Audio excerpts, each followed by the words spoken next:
They had both joined the service, and disguised in their uniforms they could not be told from other people's children. You could tell, of course, when they opened their mouths, but they did that seldom. The smartest thing they had ever done was get sent overseas, and there to marry French wives. They hadn't married French trash either. They had married nice girls who naturally couldn't tell that they murdered the king's English, or that the Greenleafs were who they were. The Greenleaf boys were both some kind of sergeants, and Mr. Greenleaf in those days. He had never lost an opportunity of referring to them by their ranks. They had both managed to get wounded, and now they both had pensions. Further, as soon as they were released from the army, they took advantage of all the beliefs, and went to the school of agriculture at the university. The taxpayers, meanwhile, supported their French wives. The two of them were living now about 2 miles down the highway on a piece of land that the government had helped them to buy, and in a brick duplex bungalow that the government had helped to build and pay for. If the war had made anyone, Mrs. May said it had made the Greenleaf boys. They each had 3 little children apiece, who spoke Greenleaf English and French, and who, on account of their mother's background, would be sent to the convent school and brought up with manners. And in 20 years, do you know what those people will be called? Society. I am the only adult on this place. Do you see how it's going to be when I die and you have to handle him? Do you see why he didn't know whose bull that was?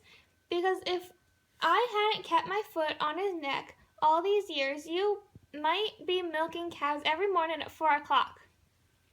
I wouldn't milk a cow to save your soul from hell.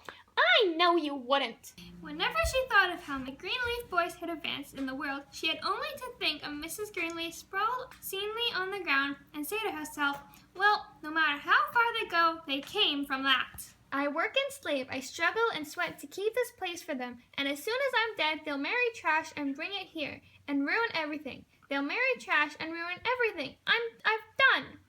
And she had made up her mind at that moment to change her will. The next day she had gone to her lawyer and had the property entailed so that if they married, they could not leave it to their wives. The idea that one of them might marry a woman even remotely like Mrs. Greenleaf was enough to make her ill.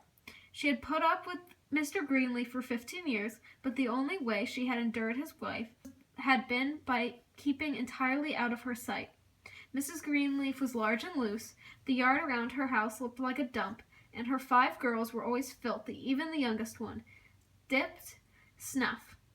Instead of making a garden or washing their clothes, her preoccupation was what she called prayer healing. Jesus! Jesus! Mrs. Greenleaf, what happened? You've broken my healing! I can't talk to you until I finish! Oh, Jesus, stab me in the heart!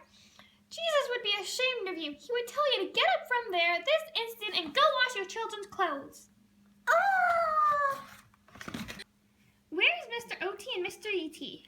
Mr. O.T., he in town. Mr. E.T., he off yonder in the fields. Can you remember a message? I'll remember if I don't forget. I'm Mrs. May. Their bull is on my place, and I want him off today. You can tell them I'm furious about it. That bull left here Sunday, and none of us seen him since. We ain't knowed where he was. Well, now you know. You can tell Mr. O.T. and Mr. E.T. if they don't come get him today, I'm going to have their daddy shoot him the first thing in the morning. I can't have that bull ruining my herd. If I knows Mr. O.T. and Mr. E.T., they going to say, you go ahead on and shoot him. He done busted up one of our trucks, and we'd be glad to see the last of him. Do they expect me to take my time and my work and to shoot their bull? They don't want him, so they just let him loose and expect somebody else to kill him. He's eating my oats and ruining my herd, and I'm expected to shoot him too? I speak you is? He done busted up. Well, I'm not surprised. That's just the way some people are.